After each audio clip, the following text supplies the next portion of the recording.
आप अपने गर्लफ्रेंड के घर पे जाते हैं और वहाँ से रिजेक्शन मिलता है, तब वहाँ उस समय आपका क्या रिएक्शन होगा? ये क्या बात करता है यार। रोंगटे खड़े हो गए हैं। क्या बोला तूने? वो कहीं चूतिया बात है भाई, sorry for that word, but चूतिया बात है भाई। साला किसको बोलता है रे तू? साला किसको बाबू बोलता भैया है तू? मेरे को बोला वो। हम कहेंगे कि अब सबसे पहले आपको 12 फिल्म मूवी देखनी चाहिए। अब्बा नहीं मानेंगे। आपने 12 फिल्म मूवी देख ली? जी भाई, देख ली। कैसी लगी आपको फिल्म? अच्छी मूवी थी भाई, बहुत अच्छी थी। तो अभी जो रिसेंट में अगर बात की जाए, जिस हिसाब से फिल्में बन रही, एनिमल हो गया या हाफ गर्लफ्रेंड जैसी फिल्में हो गई, उसके बीच में 12 फिल्म मूवी को आप कैसे देखते हैं? सबसे अच्छी मूवी थी अभी तक की। अभी तक सबसे अच्छी मूवी थी भाई, तो उसमें ऐसी क्या चीज़ थी जो आपको अच्छा लगता है? क्योंकि वो ऑब्वियसली एक बायोग्राफी टाइप मूवी थी, तो एक रियल स्टोरी भी थी, इसलिए थोड़ा रिलेटेबल था, इसलिए अच्छा लगा मूवी देख के। क्योंकि बाकी सारी मूवी में कोई हाथ पैर नहीं है भाई आज के टाइम पे, बस कुछ भी बना दे रहे हैं, रीमेक या फिर कुछ भी, बट ये कुछ अच्छी थी। गजब बेइज्जती है। उससे क्या होता है कि हमारे जो यूथ है उसको कुछ सीखने को मिलता है। बहुत कुछ जैसे सीखने में को था। जैसे कि आपके अगर डेडिकेशन आपके अंदर, तो आप कुछ भी कर सकते हैं, no matter what your situation is. तो ऐसी क्या मैसेज उस फिल्म से निकल के आती है जिससे हमारी सोसाइटी का वेलफेयर हो सकता है? बताया तो वैसा, मतलब कि जो अगर आपके अंदर डेडिकेशन है तो आपका सिचुएशन कुछ भी हो आप कर सकते हो, आपको ज़रूरत नहीं पड़ेगा मतलब उतना देने का कि मतलब आज की डेट में जो लोग बहाना मारते हैं ना कि मेरे पास ये नहीं था वो नहीं था, उस बंदे हाँ रिसोर्सेज का कमी था, बट उस बंदे के पास बेयर मिनिमम रिसोर्सेज होते हुए भी क्या बोला तूने? उसने सब कुछ कर लिया। अब इससे ज़्यादा क्या चाहिए भाई एग्जाम्पल? एक मर्द के सक्सेस के पीछे एक लड़की का हाथ होता है, इस तरीके की जो कोटेशन है वो कहीं चूतिया बात है भाई, sorry for that word, but चूतिया बात है भाई। साला किसको बोलता है रे तू? साला किसको बाबू बोलता भैया है तू? मेरे को बोला वो। इसमें वो फिल्म है ना, बहुत जगह पे ऐसा है कि तुम मिलके वो अगर आटा चक्की पीसते हो तब भी हम तुम्हारे साथ रहेंगे। कहने की बात थी भाई, अगर मतलब उस लड़की को भी पता था कि मतलब वो हो जाएगा सक्सेसफुल तभी हो पाया, वरना फिर वो छोड़ के चली जाती। तो वो उस जो एंगल दिया गया है उस फिल्म में, मतलब वो श्रद्धा वाली है ना, तो उससे आप किस हद तक अपने आप को देखते हैं कि मतलब आपकी मतलब इत्तेफाक रखते हो उस चीज़ से या नहीं रखते हैं? बिल्कुल नहीं भाई, अगर कोई औरत तुम्हारी ज़िंदगी में सपोर्ट करेगी तो वो तुम्हारी माँ, उससे ज़्यादा कोई नहीं कर सकता तुम्हें, चाहे वो कोई भी हो। बात तो सही है। तो जो लोग अभी ये फिल्म नहीं देखे हैं और बहुत सारे लाइफ में परेशान हैं, कंपटीशन एग्जाम की तैयारी कर रहे हैं या अदर किसी भी एंट्रेंस एग्जाम की तैयारी कर रहे हैं, उनके ज़िंदगी में बहुत सारी दिक्कत परेशानी, उनके लिए क्या मैसेज होगा आपका? उन्हें फिल्म देखना चाहिए या उस फिल्म से क्या सीखना? अगर आपके पास टाइम है दिन का 2-3 घंटे, आप बिल्कुल देखिए, आप बहुत मोटिवेट होइएगा, इंस्पायर होइएगा, आपको शायद अपनी परेशानी कम लगने लगे फिर उसके बाद। कैसी लगी आपको 12 फिल्म मूवी? भाई मैं परसों रात में मैं रील वगैरह देख रहा था, उसमें मैंने देखा कि ये कोई मूवी है, तो मैंने इंक्वायर किया, कमेंट्स वगैरह में देखा ये कौन सी मूवी है। फिर करीब परसों रात में मैंने अराउंड 2-3 बजे देखना स्टार्ट किया। 6 बजे तक निपटाए सुबह में? सुबह 6 बजे तक निपटाया, और समझ लीजिए आखिरी वाली सीन थी जब वो जाती है और लिस्ट चेक करती है, मतलब अभी भी मेरे रोंगटे खड़े हो गए हैं। क्या बोला तूने? अभी भी मेरे रोंगटे खड़े हो गए हैं। उस टाइम मैं मतलब आंसुओं से रोया, ऐसी सीन लगी। जो मोटिव होता है फिल्मों को बनाने का, वो कहीं ना कहीं जो ग्रिप करना होता है ऑडियंस को इमोशनल करके या किसी भी तरीके से ग्रिप करना, तो उसमें वो सक्सेस हो गए फिल्म मेकर। 100% तो सक्सेस। आपको क्या लगता है कि उस फिल्म में एक एंगल दिया गया है कि हर मर्द के पीछे एक औरत का हाथ होता है, जिस तरीके से उस फिल्म में भी आपको दिखा होगा श्रद्धा जी, तो उससे आप किस हद तक अपने आप को इत्तेफाक रखते हैं? देखिए बात ये है कि दोनों का क्योंकि मैं कल रात में दोनों का इंटरव्यू भी देख रहा था ललन टॉप पे, तो उसमें दोनों का सपोर्ट इक्वल ही था। मूवी में जिस भी एंगल से दिखाया गया हो, तो मैं दोनों का इंटरव्यू देख रहा था, उसमें इसी तरीके से बता रहे थे कि कहीं उन्होंने सपोर्ट किया कुछ चीज़ों में और कुछ चीज़ों में, जैसे पहले उनका डीसी का निकलता है, ठीक, फिर अब प्रेजेंट टाइम में श्रद्धा जो है IARS ऑफिसर है, तो सिलेक्शन जब हो जाता है मनोज का, तो फिर वो हैदराबाद में अपनी पुलिस सर्विस की ट्रेनिंग कर रहे होते हैं, उनका शेड्यूल बहुत टाइट रहता है, फिर भी वो रात भर, उस टाइम उन्होंने बताया कि डोकोमो चल रहा था, तो दोनों रात भर बात करते थे क्योंकि पॉलिटी उनकी स्ट्रांग थी और सारी चीज़ें ये सब स्ट्रांग थी। थोड़ा सा उनका रिटन में जो मुश्किलात थे वो मुश्किल थे, उसमें श्रद्धा का सपोर्ट था। प्लस देखिए दोनों की दोस्ती इसी से स्टार्ट होती है कि हिंदी लिटरेचर में वो माहिर रहते हैं मनोज, तो इसी वजह से वो अगला उसके पास आता है, कुछ देखता है कि हाँ बंदे में क्वालिटी है, फिर वो होता है ना।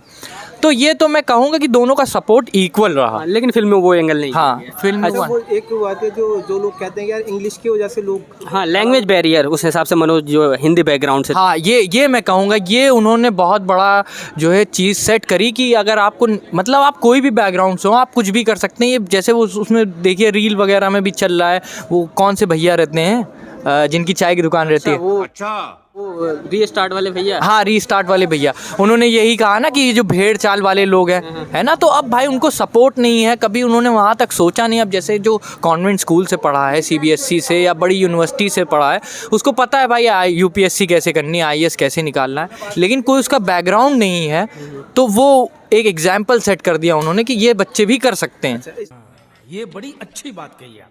इस फिल्म से आपको क्या सीखने को मिला, बताएंगे? कि भाई मुझे तो यही सीखने को मिला, अगर आप निरंतर प्रयास कर रहे हैं और सच्चे दिल से कर रहे हैं तो भाई आपको सक्सेस आज नहीं तो कल मिलेगी। इंसान हताश हो जाता है, परेशान हो जाता है, लेकिन उम्मीद की एक किरण ज़िंदगी में आपके रहेगी। जैसे मूवी स्टार्ट होती है, उसका सामान चोरी हो जाता है, लेकिन 2 दिन हिम्मत करके वो होटल में जाता है, एक उम्मीद की किरण रहती है, तो देखो फरिश्ते की तरह वो आदमी आता है, उसको दिल्ली लेके चला जाता है। तो मतलब ऊपर वाला हर मोड़ पे आपके साथ है, आपको हताश नहीं छोड़ेगा। शाबाश बेटा, बहुत बढ़िया मुन्ना। अच्छा, अगर आप मान लीजिए कि ना किसी के साथ रिलेशनशिप में हैं और UPSC की तैयारी कर रहे हैं, आपका सब कुछ खत्म हो गया, आपका प्री नहीं निकला है ना, उसके बाद में आपकी मदर का डेट हो गया, मतलब पेरेंट्स नहीं रहे हैं, ठीक है, और उसके बाद आप अपने गर्लफ्रेंड के घर पे जाते हैं और वहाँ से रिजेक्शन मिलता है, तब वहाँ उस समय आपका क्या रिएक्शन होगा? ये क्या बात करता है यार।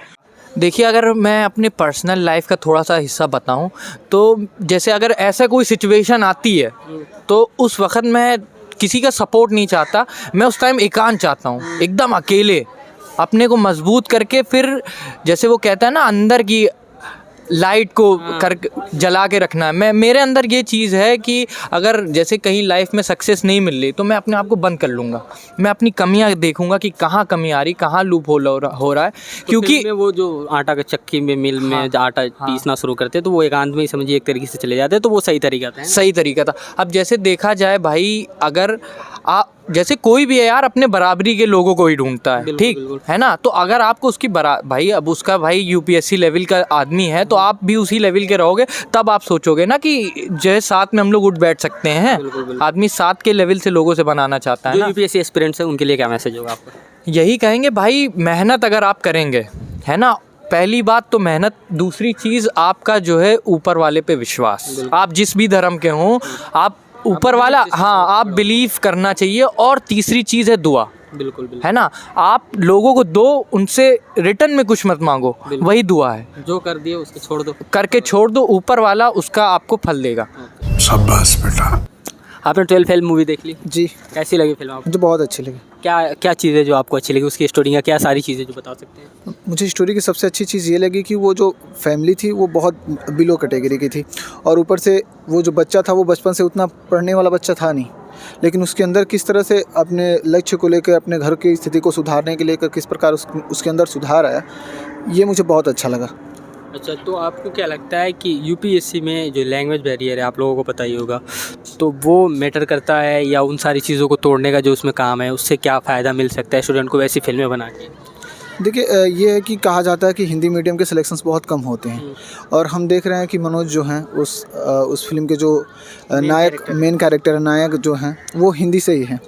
तो लैंग्वेज ये होता है कि थोड़े से इफेक्ट डालते हैं, क्योंकि हम अगर हिंदी में लिखते हैं तो हमारे स्पीड भी थोड़ी स्लो रहते हैं इंग्लिश के मुकाबले, और स्पेलिंग मिस्टेक्स भी थोड़े ज़्यादा होते हैं। तो अगर इस प्रकार के मूवी बने तो ये होता है कि बच्चे देखेंगे तो ये प्रेरणा मिलेगी कि हाँ, हम हिंदी से भी कर सकते हैं, क्योंकि हम खुद हिंदी ऑनर्स से हैं, तो हमें आगे हिंदी से ही हम सारे सब्जेक्ट प्रेफर कर रहे हैं, तो हमें कहीं ना कहीं इंग्लिश वालों से थोड़े कम मटेरियल मिलते हैं। बात तो सही है। और हमें उसमें ही बेहतर करना होता है। तो सबसे पहले यह है कि हम अपने जो लैंग्वेज है उसे अच्छे से सुधार के अगर अपनी स्पेलिंग मिस्टेक कम करेंगे तो हम भी कर सकते हैं। उसमें पता है आप लोगों को कि विकास दिव्यकीर्ति सर का भी सीन है, तो आज के समय में हम यानी हमारे हिसाब से इंडिया का सबसे बड़ा जो एग्ज़ाम है सिविल सर्विस एग्ज़ाम UPSC है, उनके लिए उनको गुरु माना जाता है, सबसे बड़ा गुरु का जो दर्जा है उन्हीं को जाता है। तो वैसे लोगों का उस फिल्म में आना, उससे क्या इफेक्ट पड़ सकता है हमारी सोसाइटी पे? उससे ये इफेक्ट पड़ सकता है कि जैसे कि ये कहा जाए उन्हें UPSC में एक अच्छे गुरु के रूप में तो जाने ही जाते हैं, लेकिन अगर देखा जाए हिंदी भाषी बेल्ट के वो एकमात्र ऐसे गुरु हैं जो पूरा प्रतिनिधित्व करते हैं। अगर वो ऐसे आके बच्चों को प्रोत्साहित करेंगे तो कहीं ना कहीं बच्चे होगा कि हाँ चलो कोई हमारा भी तो प्रोत्साहन दे रहा है। जैसे मणिकांत हो गए सर, वो हिंदी में भी पढ़ाते हैं, इंग्लिश में भी पढ़ाते हैं। राजेश मिश्रा सर हो गए, राजनीति पढ़ाते हैं, वो इंग्लिश हिंदी दोनों में पढ़ाते हैं, लेकिन हिंदी एकमात्र ऐसा सब्जेक्ट है जो हिंदी वाला टीचर ही पढ़ाता है। हमारे हिसाब से ऐसा लगता है ना, विकास दिव्यकीर्ति सर के जो उन्होंने हिंदी में जो स्टार्ट किया उसके बाद से एक ट्रेंड चल गया कि इंग्लिश वाले लोग भी हिंदी में करना शुरू कर दिए, वरना वो ऐसा लेके चल रहे थे कि इंग्लिश ही सब कुछ है ना। तो आपको क्या लगता है कि उनका रोल UPSC एस्पिरेंट्स के लिए क्या रहा है? उनका रोल यूपीएससी एस्पिरेंट की तरह एक कहा जाए तो ध्रुव तारा के रूप में रहा है, क्योंकि हम हिंदी वाले हैं तो हमें कुछ मालूम नहीं रहता, हम नीचे से उठ के आए हुए होते हैं, यूपी बोर्ड बिहार बोर्ड के पढ़े हुए छात्र होते हैं, हमें सारे मटेरियल्स खुद ही इकट्ठा करके पढ़ने होते हैं, तो हमें एक ध्रुव तारा के रूप में एक दिशा दिखाते हैं एक यूपीएससी से ब्रह्मांड में। तो आपको क्या लगता है कि 12 फेल जैसी फिल्में बननी चाहिए? बेशक बननी चाहिए। क्यों बननी चाहिए? क्योंकि देखिए यहाँ हमारा सेमेस्टर में कुछ नंबर कम आ जाते हैं तो हम पूरी तरह से डिप्रेशन में चले जाते हैं। हमारे मम्मी पापा भी ये होता है कि वो अंदर से तो बोलते हैं कि चलो बेटा ठीक है कर लो, लेकिन कहीं ना कहीं उनके भी रहता है अभी इसमें भी अच्छा परफॉर्म पता नहीं वहाँ कर पाएगा कि नहीं कर पाएगा। अगर ऐसी मूवी पेरेंट्स भी देखेंगे तो कहेंगे कि चलो 12th फेल वाला बच्चा जब कर सकता है तो इस सेमेस्टर में थोड़े कम नंबर आया तो उससे कोई फ़र्क नहीं पड़ेगा, बच्चा कर सकता है। कहीं ना कहीं यूपीएससी एस्पिरेंट्स या सिविल सर्विसेज एग्जाम के लिए जो बच्चे तैयारी कर रहे हैं तो उनके ऊपर एक प्रेशर होता है। हाँ वो होता है, बिल्कुल होता है। क्या आप कुछ कहना चाहेंगे यूपीएससी एस्पिरेंट से या जो लोग फिल्म नहीं देखे 12 फेल? हम कहेंगे कि अब सबसे पहले आपको 12th फेल मूवी देखनी चाहिए। अब्बा नहीं मानेंगे। क्योंकि उसमें एक फेलियर से बच्चा किस तरह यूपीएससी क्लियर करता है, जो कि कहा जाए तो वर्ल्ड का भी सबसे टफेस्ट एग्ज़ाम है। बिल्कुल। और अगर हम देखें उसमें कि एक बिलो कैटेगरी का बच्चा, संसाधन भी उतने नहीं हैं। हमारे पास ये होता है कि हमें थोड़ी सी खांसी हो जाती है, पैर में चोट लग जाता है, हम पढ़ना छोड़ देते हैं कि नहीं आज हम नहीं पढ़ेंगे। लेकिन उसे देखें वो आटा चक्की में भी काम करता है, उसके पिता आते हैं कि चलो बेटा छोड़ो अब हम चल के अपने घर अच्छे से रहेंगे, लेकिन वो कहता नहीं हम यहीं काम करेंगे, हम आपको सैलरी भेजेंगे। वो आटा चक्की में काम करके भी अपने माता पिता को सैलरी भेजता है, घर भी चलाता है और खुद की पढ़ाई भी करता है। इससे बच्चों को मोटिवेशन मिलेगा, जिनके पास संसाधन कम है वो खुद उन्हीं संसाधनों में अच्छा बेहतर करने का काम करेंगे। अच्छा, यूपीएससी एस्पिरेंट्स के लाइफ में जो गौरी भैया रीस्टार्ट वाले जो भैया है, गौरी भैया का रोल जो लोग निभा रहे हैं उनकी किस हिसाब से कदर होनी चाहिए? मेरे हिसाब से मतलब जो गौरी भैया हैं उस हिसाब से अगर कदर देखा जाए तो अच्छा ही करना चाहिए, क्योंकि अगर क्या बोलते हैं कि अरे कहना क्या चाहते हो? जो गौरी भैया है वो कहीं ना कहीं उनका टर्म जा चुका है टाइम, वो अब नहीं कर सकते, तो वो जो एस्पिरेंट्स हैं उनको सपोर्ट कर रहे हैं। तो ऑब्वियसली जो एस्पिरेंट्स है वो सपोर्ट करने वाले लोगों को किस तरीके से बिहेव करना चाहिए, किस तरीके से उनके साथ में पेश करना चाहिए, क्या लगता है उनकी कदर होनी चाहिए लाइफ में, नहीं होनी चाहिए? यूपीएससी का मतलब सपोर्ट ही होता है। बिल्कुल। आपके बैक से एक कोई ना कोई सपोर्ट हो, या आपके माता पिता का हो, या गौरी भैया जैसे किसी दोस्त का हो, या आपके बड़े भाई का हो। अच्छा, एक मिनट यहाँ पे रोकूंगा, सपोर्ट की बात है, श्रद्धा। तो क्या ऐसा जो एक कोटेशन दिया जाता है कि हर सक्सेसफुल मैन के पीछे एक वुमेन का हाथ होता है, तो किस हद तक आप इसको देखते हैं, कैसा है? मैं भी बेशक मानता हूँ कि हर सक्सेसफुल पर्सन के पीछे एक वुमेन का हाथ होता है, चाहे वो माँ हो, बहन हो, या श्रद्धा जैसी कोई गर्लफ्रेंड। तो देखा जाए लड़कियों का ये होता है कि हम अपने इमोशंस बहुत अच्छे से उनसे शेयर कर सकते हैं। अपनी माँ से हम जितने बेहतर से बात कर सकते हैं, हम अपने पापा से उतनी बेहतर से बात नहीं कर सकते। ये बड़ी अच्छी बात कही आप। लेकिन हम अपनी बहन से भी अच्छे तरीके से बात करते हैं, तो इमोशनल सपोर्ट वहाँ ज़्यादा मिलता है। यूपीएससी एस्पिरेंट्स को गर्लफ्रेंड बॉयफ्रेंड वाले चक्कर में पढ़ना चाहिए या उसकी मतलब उस हिसाब से लेके एक मेंटेन करके चलना चाहिए? देखिए ऐसा हम नहीं कह सकते ये सारी चीज़ें ख़राब। अगर आप सस्टेन कर सकते हैं, आप अपनी पढ़ाई को भी अपने उससे मैनेज करके चल सकते हैं, तो आपके लिए बेहतर होगा। अगर आप देख रहे हैं कि हम डिस्ट्रैक्ट हो रहे हैं, तो आप छोड़ के आगे बढ़ें तो ही बेहतर होगा आपके लिए। 12 फेल मूवी को देखने के बाद में आपके अंदर सबसे जो अगर कहूँ कि एक चेंजेस आए या उससे कुछ शिक्षा मिले तो क्या होगा? हमें ये शिक्षा मिली है क्योंकि हम भी एक मिडिल क्लास फैमिली से आते हैं, तो ये है कि संसाधनों की कमी अगर हमें है तो हम उसी में ना पड़े रहें, उससे बाहर निकल के अपनी लक्ष्य को पाने की कोशिश करें। Okay, thank you so much. Thank you so much.